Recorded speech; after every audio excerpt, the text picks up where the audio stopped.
అధ్యాయం 9వ వచనం 10వ వచనం. ఎందుకనగా ధనాపేక్ష సమస్తమైన కీడులకు మూలము.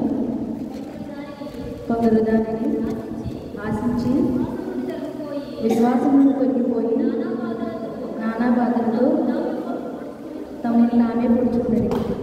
ఇక్కడ ధనాపేక్ష సమస్తమైన కీడులకు మూలమైన వాక్యము తెలియజేస్తుంది. చూడండి, ధనవంతులైన వారికి ఎక్కువ శ్రమ ఉంటాయి కదా, దీనుడి కంటే ధనవంతులకి ఎక్కువ శ్రమ ఉంటుంది. ఇప్పుడు ఒక దగ్గవాడు ధనవంతుడి ఇంటికి వస్తాడా లేకపోతే పేదవాళ్ళ ఇంటికి వస్తాడా? ధనవంతుడి ఇంటికే వస్తాడు. టెన్షన్స్ కూడా ధనవంతులకే ఉంటాయి, ఎక్కువ సాధారణమైన వ్యక్తులకి ఉండవు. ఇక్కడ ఏమంటుందంటే ధనాపేక్ష అంటే సమస్తమైన కీడులకు మూలమంట. అంటే దేవుని వాక్యం ఏమని సెలవిస్తుందంటే ధనం మీద మనం ఎక్కువ ఆశపడకూడదు. మనం ఆశపడేది ఏది అంటే అది దేవుని గురించే మనము ఆశపడాలి. ఇక్కడ వాక్యం ఏమని చెప్తుందంటే ఎందుకనగా ధనాపేక్ష సమస్తమైన కీడులకు మూలమని వాక్యము చెబుతుంది. కాబట్టి మనం ధనం విషయంలోనూ ఎక్కువ శ్రద్ధ చేయకుండా, ధనానికి ఎక్కువ ఇంపార్టెంట్ ఇవ్వకుండా, ఆ ధనము దేవుడి నుంచి వచ్చింది కాబట్టి మనము దేవునికి ఎక్కువ ఇంపార్టెంట్ ఇవ్వాలి కదా.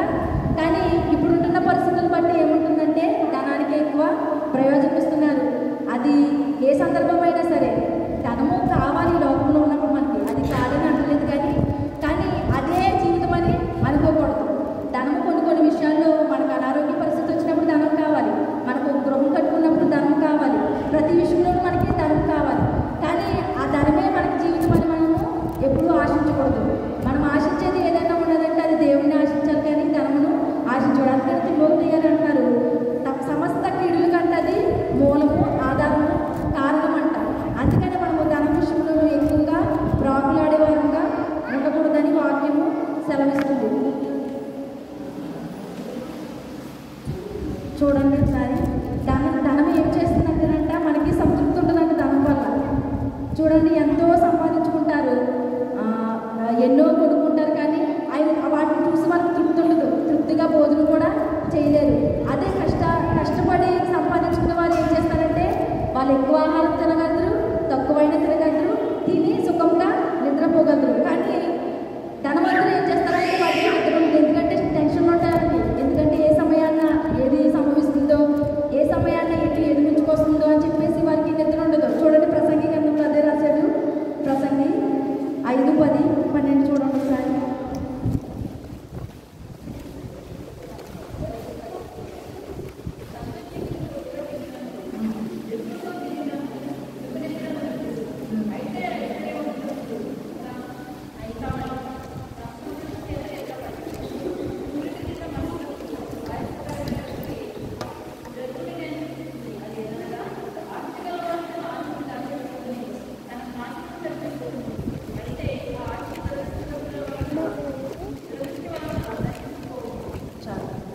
ఆస్తి గల వారికంటే నిద్ర పడకుండా వారు తృప్తిగా తినగలరా?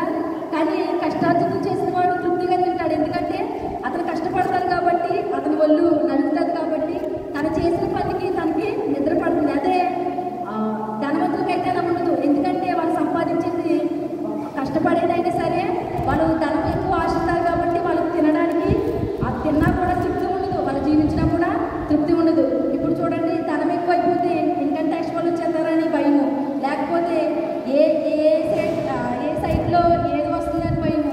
ధనవంతుడికి నిద్ర పట్టదు, ఒకవేళ పట్టినా కూడా అది సంతృప్తిగా ఉండదు. అందుకని ప్రసంగి గారు అంటున్నారు, కష్టపడి పని చేసే వాళ్ళంట ఎక్కువగా తింటారంట, తక్కువగా తిన్నా కూడా వాళ్ళంట సుఖనిద్ర పడుతుందంట. అదే ధనవంతులకైతే అటు రీతిగా ఉండదు. కాబట్టి మనం సంపాదించేది ఏదైనా సరే కొద్ది దాంట్లోనే మనం ఆనందపడాలి, కానీ ఎక్కువ దాని కోసం మనము ఆశపడే వారంగా ఉండకూడదు. ప్రసంగి గారు అదే అంటున్నారు, మీరు తక్కువ కష్టపడినా సరే నీవు ఆహారం తినగలవు, అది ఎక్కువైనా సరే తక్కువైనా సరే అది నీకు జీర్ణం అవుతుంది, అది నీకు ఎక్కువ నిద్ర పట్టునిస్తుంది. అదే ధనవంతులకైతే ఏదో టెన్షన్ ఉంటుంది.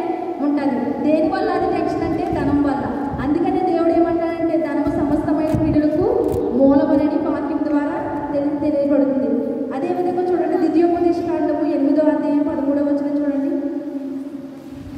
ద్వితీయోపదేశకాండము 8వ అధ్యాయం 13వ వచనం. నీ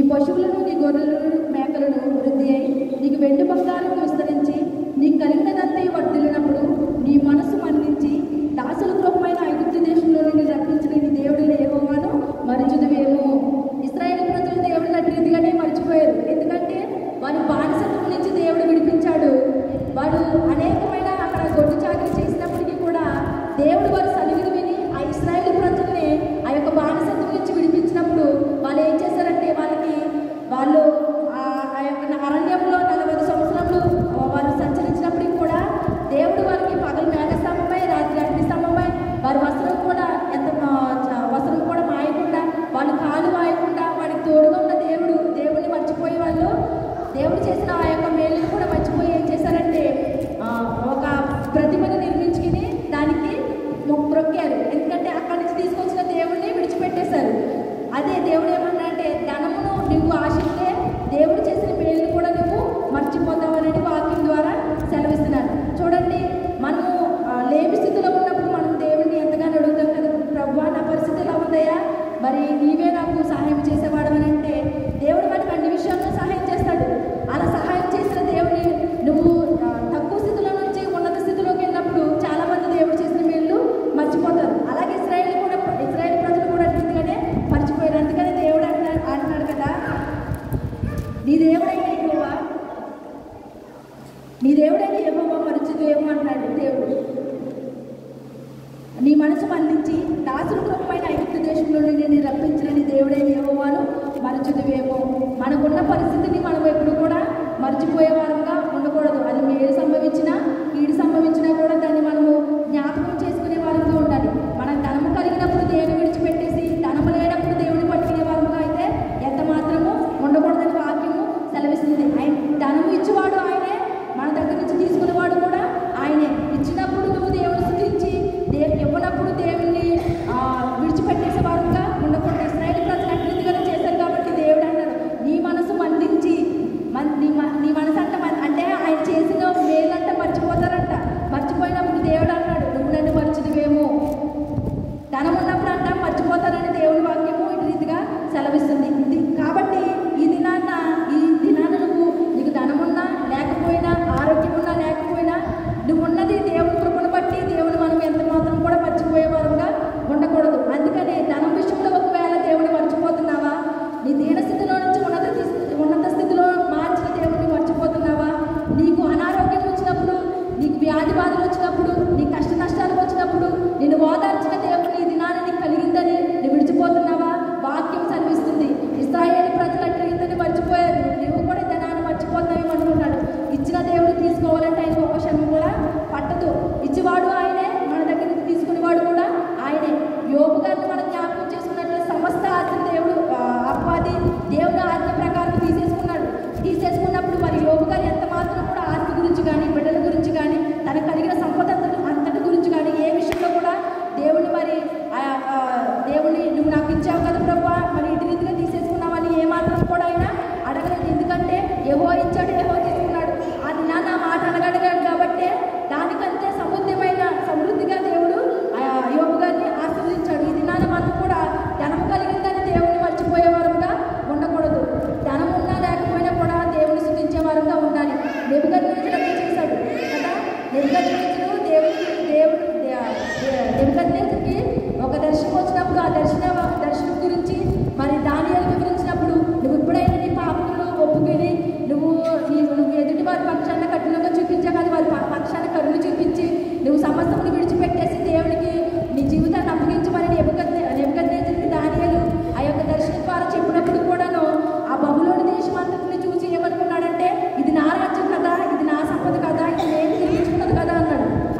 ఎలా పడితే అలా ఉంటున్నారు. కాబట్టి ఆ దాన్ని బట్టి వాళ్ళు ఏమన్నా ఇదిగా ఉంటున్నారా? లేదు, పాడైపోతున్నారు. వాడు పాడైపోతుంది కాకుండా వారు కొనుక్కున్నది వేరే వారు కూడా కొనుక్కోవాలని వారికి ఆసక్తి కలిగేలాగా చేస్తున్నారు. కాబట్టి ధనము నమ్ముకునేవాడంట పాడైపోతాడంట. కాబట్టి మనం ధనమును నమ్ముకునేవారుగా ఉండకూడదు.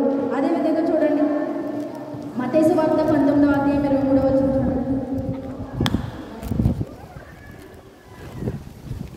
మత్తయి సువార్త 19వ అధ్యాయం. యేసు తన శిష్యులను చూచి, ధనవంతులు పరలోక రాజ్యంలో ప్రవేశించడం దొరకమని మీతో నిశ్చయముగా చెప్పుచున్నాను. ధనవంతులు అంట పరలోక రాజ్యము చేరనంట. చూడండి, మనము ధనవంతుడిని లాజరుని జ్ఞాపకం చేసుకున్నట్లయితే ధనవంతుడు వెళ్ళాడు పరలోక రాజ్యం, లాజరు వెళ్ళాడు. లాజరే వెళ్ళాడు. లాజర్కి ఆస్తులు లేవు, ధనవంతుడు కూడా కాదు, పేదవాడు. అయినప్పటికీ కూడా ఆ యొక్క ధనవంతుడు పళ్ళ కింద రొట్టె ముక్క దొరికితే అది తిని తృప్తి పొందుకుందాం అనే స్థితిలో ఉన్న లాజరు ఎక్కడికి వెళ్ళాడంటే పరలోక రాజ్యానికి వెళ్ళాడు. కానీ అన్నీ ఉన్నాయి కూడా, తను వేసుకునే వస్త్రాలు కూడా ఖరీదైనవి కూడా, తన దగ్గర అన్నీ ఉన్నా కూడా లాజరు ధనవంతుడు వెళ్ళలేకపోయాడు పరలోక రాజ్యం. అందుకని దేవుడు ఏమంటాడంటే, ధనవంతుడు పరలోక రాజ్యం వెళ్ళట కంటే సూది బజ్జములు వంటి దూరక సులభము అనేది వాక్యం ద్వారా చెల్లిస్తుంది. ధనముతోటి ప్రతిదాన్ని కొనుక్కోలేము కదా మనం. ఇప్పుడు ధనవంతుడు తన ప్రాణం పోతే తిరిగి ప్రాణం కొనుక్కోగలిరా? కొనుక్కోలేడు. ఇప్పుడు ధనముతోటి పరలోక రాజ్యం కొనుక్కోగలిరా? కొనుక్కోలేడు. ఇక్కడ ఉన్న లోకానుసారంగా కొనుక్కోగలమేమో కానీ పరలోక రాజ్యం ఆయన సొత్తు కాబట్టి, ఆయన దీనుడై మన దగ్గరికి వచ్చాడు కాబట్టి, ఆయన దీనుడై మన దగ్గరికి వచ్చి మనతో పాటు సమానంగా ఆయన పెరిగాడు. మనిషి కుమారులాగా మనతో సమానంగా పెరిగాడు. ఆయన అనుకుంటే ఆయన కూడా లగ్జరీగా బతకొచ్చు కదా ఇక్కడ 3.5 సంవత్సరాల్లో కూడాను. కానీ అలా బ్రతకలేదు, మనకలాగానైనా బ్రతికాడు. కాబట్టి ధనముతో పరలోక రాజ్యం మనము కొనలేదు. ధనం ఉంటేనే ఇక్కడ ఉన్నది, ధనం ఉంటే ఏదైనా మనం చేయగలమని ఇక్కడ. కానీ పరలోక రాజ్యంలో అటువంటిది ఏది లేదు. కానీ పేద రాజ్యంలో పరలోక రాజ్యం వెళ్ళగలిగాడు. ఎందుకంటే తను ఓన్లీ కడుపు నింపుకుందాము, తన ప్రాణం కోసమే ఆశపడ్డాడు తప్ప ధనధాన్యాల కోసం దేనికోసం ఆశపడలేదు. కానీ ఈ ధనవంతుడు ఆ పేద రాజ్యాన్ని చూసి కూడా తనకి ఏనాడు కూడా ఆహారం పెట్టే స్థితిలోకేనో లేడు. ఇప్పుడు మనమైనా సరే మన దగ్గర ధనం ఉన్నదనుకో, ఇతరులకు ధనం పంచేవారుగా ఉండాలి. కానీ మన ధనాన్ని బట్టి మనం అతిశయించేవారుగా ఏమాత్రం కూడా ఉండకూడదు. అట్టిది ఆయనకి కూడా ఇష్టమో కాదు.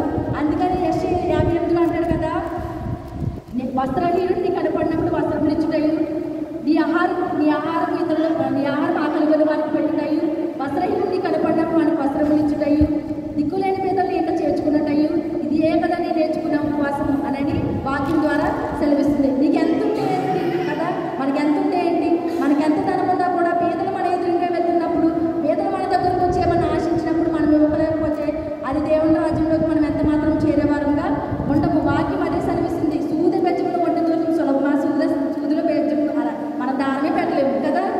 మన సూదిలో దానం పెట్టగలిగితే మనం పెట్టలేము.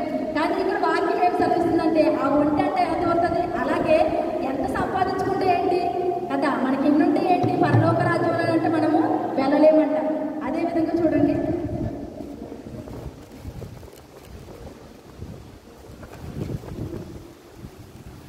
మొదటి తిమోతి పత్రిక 6:9.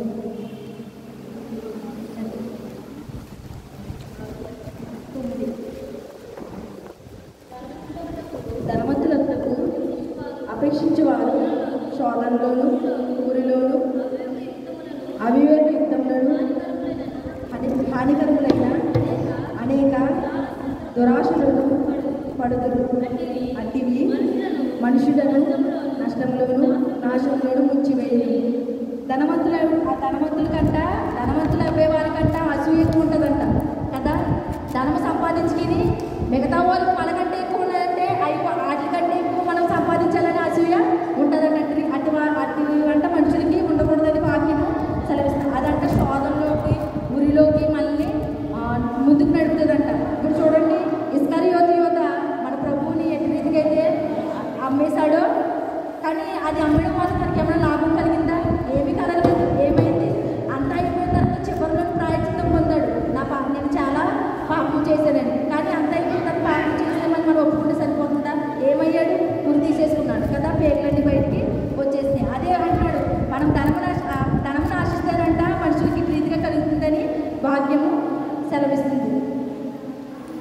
అదేవిధంగా చూడండి ద్వితీయోపదేశ కాండము 8వ అధ్యాయం 13వ వచనం.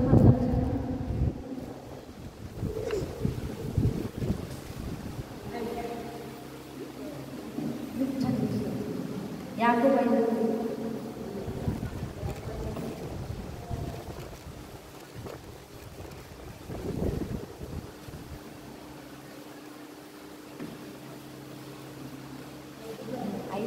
ఇదిగో ధనవంతులారా మీ మీదకి వచ్చేది ఉపద్రవముల గురించి ప్రలాపించి ఏడుగుడి. ఇదిగో ధనవంతులారా మీ మీదకి వచ్చేది ఉపద్రవముల గురించి ప్రలాపించి ఏడుగుడి. ధనవంతుల మీద కంటే ఉపద్రవం వస్తుందంట. అది ఏ నిమిషాన్ని వస్తుందో ఏ సమయంలో వస్తుందో కూడా వారికి తెలియదంట. ధనవంతులకి దేవుడు ఈ వాక్యాన్ని చెప్తున్నాడు. ధనం ఉన్నదని చెప్పేసి అంట మనము విర్రవేయకూడదంట. విర్రవీగితేనే ఉపద్రవం వస్తుందని వాక్యము సెలవిస్తుంది. చూడండి అదేవిధంగా చూడండి యాకోబు పత్రిక 2వ అధ్యాయము చూడండి. ఇప్పుడు మనుషులు ధనం ఉన్న వాళ్ళు ఒకలాగా ధనం లేని వారిని ఒకలాగా చూస్తారు కదా. మీరు ఎప్పుడైనా ఫంక్షన్స్కి వెళ్ళేవారు అనుకోండి, ఆ ఫంక్షన్లోనూ మనం ఎలా కూర్చున్నా కూడా ధనవంతులు మనం ముందొస్తే మన పక్కన పెట్టేసి వాడికి వడ్డిస్తారు కదా కదా వాక్యం ఏమని చెప్తుంది చూడండి. యాకోబు పత్రిక 2వ అధ్యాయం 2వ వచనం. ఏలైనగా బంగారం ఉంగరం పెట్టుకుని ప్రశస్త వస్త్రములు ధరించుకునేవాడు మీ సమాజ మందిరంలోకి వచ్చినప్పుడు మురికి బట్టలు కట్టుకున్న దరిద్రుడు లోపలికి వచ్చిన ఎడల మీరు ప్రశస్త వస్త్రములు ధరించుకున్న వాడిని చూసి సన్మానించి నీవిక్కడ మంచి స్థలం అందు కూర్చున్నామని చెప్పి ఆ దరిద్రుడితో నీవు ఇక్కడ నిలుము, లేక ఇక్కడ నా పాదపీఠంలో దిగుడు కూర్చున్నామని చెప్పిన ఎడల మీ మనసులో భేదం పెట్టుకుని మీరు దురాలోచనతో విమర్శన చేసిన వారు కారా? ఇలాగే జరుగుతుంది కదా లోకంలో కూడాను. అదే అంటాడు, మన ముందు ఎవరన్నా పెద్దవాళ్ళు వెళ్తే మనకంటే దేని స్థితిలో ఉన్నవారు వెళ్తే సమాజం కూడా అలాగే చేస్తుంది కదా. కానీ దేవుడు అలా చేసేవాడు కాదు. ధనవంతుని ఒకలాగా చూసేవాడు, పేదవాడిని కూడా ఒకేలాగా చూసేవాడు. వాక్యం అందుకని సరిస్తుంది. బంగారు ఉంగరం పెట్టుకున్నట్ట మన ముందు ప్రశస్త వస్త్రములు ధరించుకుని ఉన్నప్పుడు వాళ్ళకంటే మనల్ని తక్కువ చేసి వాళ్ళకి ఎక్కువ ఇంపార్టెంట్ ఇస్తారు కదా. ఇప్పుడు ఎవరైనా సరే ఇప్పుడు నీకు ధనము అవసరమై ఉండి వేరే వాళ్ళ దగ్గరికి వెళ్తే నీ దగ్గర ధనం ఉంటేనే ఇస్తారు, లేకపోతే నీ దగ్గర ధనం లేకపోతే ఎవరు, లేకపోతే ధనం ఉన్న వాళ్ళకి సపోర్ట్ చేస్తే ధనము ఇస్తారు. అంతేగాని నీ ఆ వ్యక్తిత్వంగానే వెళ్ళి అడిగితే నీకు ఇస్తారా? లేని వాళ్ళకి ఎవరు కదా. అదే వాక్యం తెలుసు. వారు వచ్చినప్పుడంట వారిని పట్టించుకుంటావు, కానీ పేదవైనటువంటి వారంటే వెళ్ళి పక్కకి వెళ్ళి కూర్చో అని చెప్తామంట. వాక్యం అదే సెలవిస్తుంది. అలాగ మనము ఉండకూడదంట. అందరూ సమానమైన దేవుడు చెప్పాడు. పాపుల కోసం వచ్చాడే, నీతిమంతుల కోసం కూడా వచ్చాడు. పాపులు సపరేట్ చేసి నీతిమంతులు సపరేట్ చేయలేదు కదా. ఆయన అందరినీ సమానంగా చూశాడు. కాబట్టి మనము కూడా ధనం ఉన్న వాళ్ళు కూడా మనం ఏం చేయాలంటే అందరినీ సమానంగా చూసేవారంగా ఉండాలి. నీకు అది ఎలా వచ్చిందంటే దేవుని బట్టే వచ్చింది. ఆ స్థితి దేని స్థితికి వచ్చింది ఎవరి వల్ల అంటే దేవుని వల్లనే వచ్చింది. అది మనకు వచ్చింది కదా అని దేని స్థితిలో ఉన్న వాళ్ళని మనము హేళన చేసి చులకన చేసి చూడకూడదు. అందుకని అంటాడు ధనవంతులు అంటే ధనాపేక్ష సమస్త కీళ్ళకి మూలమని దేవుని వాక్యం చెప్పింది. కాబట్టి మనం అట్లా రీతిగా ఉండకుండా మనకి ఎంత కలిగినా ఏమి కలిగినా అది దేవుడి వల్లనే మనకు కలిగింది. కాబట్టి మనం దేవుని బట్టి అతిశయించాలి తప్ప మనుషులను బట్టి మనం అతిశయించే వారంగా ఉండకూడదు. ధనాపేక్ష సమస్త కీళ్ళకు మూలము అని నాకు ఈ వాక్యం నిజంగా మీరు నమ్మలేకపోలేదు. నేను నా కళ్ళలోనే వచ్చింది వాక్యం. నిజంగా కళ్ళలోనే నేను చెప్పాలని కూడా ఆశించలేదు. అది జరగగానే నెట్లో నేను ఆ ఫోన్ స్టేటస్ పెట్టుకున్నాను. నేను నాకు అర్థం కాలేదు ఏంటి ప్రభు నేను ఈ వాక్యం గురించి వివరించాలా అని. అది ఇప్పుడు సిలువను కూర్చుని వారిని నశించే వారికి పెడతాం, కానీ రక్షింపబడే వారికి దేవుని శక్తి ఉన్న వారికి అది తెలుస్తుంది. కానీ ఇలా చెప్తే ఇతరులకి వేరే రకంగా అనిపిస్తుంది. కాబట్టి ఎవరికి ఎన్ని రకాలుగా అనిపించినా మనం దేని విషయంలో భయపడకూడదు. ఎందుకంటే మనం నిలబడేది ప్రభు కోసం, మనం జీవించేది ప్రభు కోసం, మాట్లాడేది కూడా ప్రభు కోసమే. ప్రభువుని బట్టి అతిశయించేవాడు ప్రభువుని బట్టే అతిశయించాలి. ప్రభువులో ఉన్నప్పుడు మనం ఎవరికి ఏమీ భయపడాల్సిన అవసరం లేదు. నేను చెప్తున్నా, నాకు అనుభవం కలిగింది. వెంటనే నేను దీన్ని స్టేటస్ పెట్టుకుంటే నాకు ఈ ధనం గురించి వస్తుందా అంటే నేను ధనాన్ని బట్టి అతిశయిస్తున్నానా, లేకపోతే ఈ ధనం బట్టి ఇతరులు అతిశయిస్తున్నారా? ఇప్పుడు మనలో ఉన్న స్వభావాలను బట్టి కదా దేవుడు మాట్లాడతాడు. దాని విషయంలో నేను దీని గురించి చెప్పాలని ఎంతో ఆశపడ్డాను. ప్రభు ఏం చెప్పాలి నాకైతే తెలియదు, నువ్వైతే మాట్లాడంటే. మనం అనుకోవాలి కానీ మనం ఆశించాలి కానీ దేవుడు మనం అడగాలి కానీ ఏదైనా దేవుడు మనకి కలిగించే దేవుడు. మనిషిని విడిచిపెట్టేది మనకు అనవసరం, కానీ దేవుడు మనం చూస్తున్నాడు. మనమంట మన స్థితిని బట్టి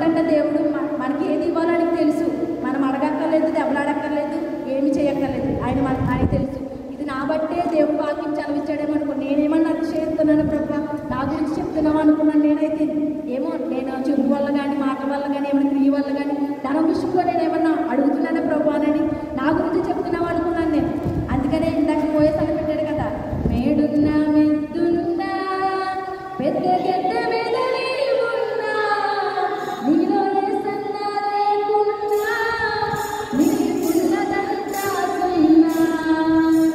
మేడున్నా మెద్దున్నా పెద్ద పెద్ద మెదవి ఉన్నా నీలో సన్నా లేకున్నా నీకున్నదంతా సున్నా. అని ఆస్తులున్నా అంతస్తులున్నా ఏమున్నా లేకపోతే దేవుడు మనతో ఉంటే చాలు. మనకి ఏ పరిస్థితిలో ఉన్నా కూడా దేవుడు మనం అర్థం చేసుకునే దేవుడు. దేని స్థితిలో ఉన్నావు కదా నేను విడిచిపెట్టే దేవుడు ఏమాత్రమో కాదు. ఉన్నత స్థితిలో ఉన్నామని నిన్నే అంటే చాలా మంది అనుకుంటారు వాళ్ళు ఉన్నత స్థితిలో ఉన్నారు కదా, దేవుడు నన్ను ఆశీర్వదించాడు కాబట్టి వాళ్ళు ఉన్నత స్థితిలో ఉన్నారు. నిన్ను దేని స్థితిలో ఉంచినందుకు బాధపడాల్సిన అవసరం లేదు.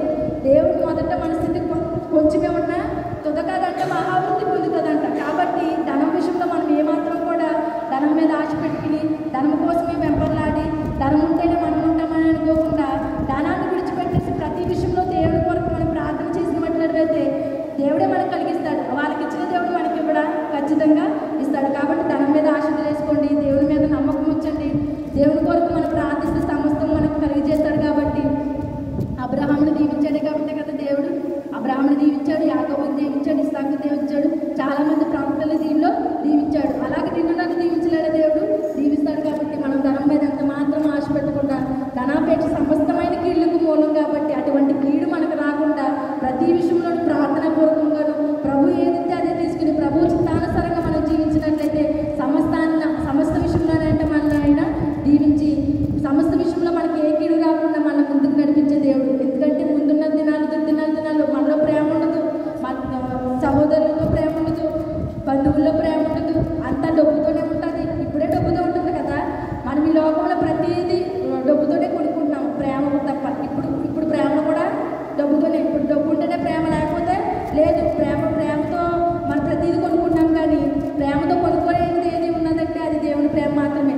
ఆయన ప్రేమే మనం కొనుక్కోలేము, ప్రతి ప్రేమ మనము కొనుక్కుంటున్నాం. కాబట్టి ధనమును విడిచిపెట్టి దేవుని కొరకు వెతికినట్లయితే దేవుడే మనకి సమస్తము దయచేసే దేవుడు. కాబట్టి ధనం కోసం మనము పోరాడేవారంగా కాకుండా ధనం కోసం మనం ఆశించేవారంగా కాకుండా దేవుని కోసం ఆశపడితే ఆయన మన ప్రాణాన్ని తృప్తిపరిచి మనకు సమస్తమును దయచేస్తాడు. కాబట్టి ధనంలో మనం ఏమాత్రం కూడా సమస్యలు పోకుండా ధనానికి ఏమాత్రం మనము చోటు ఇవ్వకుండా ధనాల్లో మనం ఏమాత్రం మనము వాటి కొరకు మనం ఆశపడకుండా దేవుని కొరకు మనం ఆశపడినట్లయితే ఆయన మన సమస్తం చూస్తున్నాడు. కాబట్టి మన సమస్తం దయచేస్తాడు. కాబట్టి ధనాపేక్ష సమస్తమైన కీళ్ళకు మూలం. కాబట్టి అటువంటి కీడు మన ఎవరికి రాకుండా ధనం మీద ఆశ తగ్గించుకుని దేవుని మీద ఆశ పెంచుకుని దేవుని అందే అతిశయపడడానికి దేవుని మహాకృప మనందరికీ తోడైనది కాక.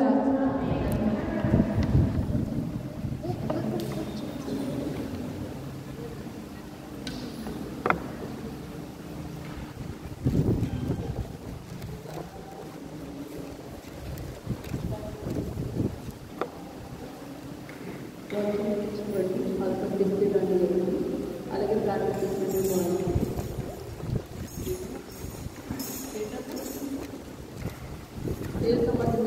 ప్రత్యేకమైన వందనాలు చేస్తాం. అలాగే పరిచయ నిమిత్తము కార్యక్రమం పట్టుకుందాం.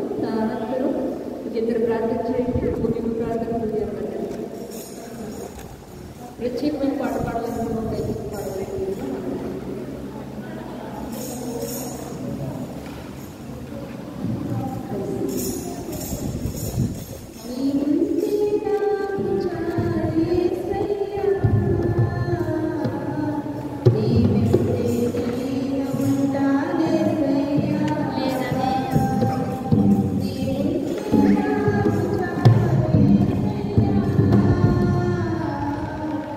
Yeah.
అందరూ కూడా తీసుకుని ప్రార్థన దేవుడితో మాట్లాడి అందరూ కూడా ప్రార్థన చేయండి. ప్రార్థన కూడా అలాంటప్పుడు ఆటపాటలు కానీ దేవుడి సమయం సద్వినియోగం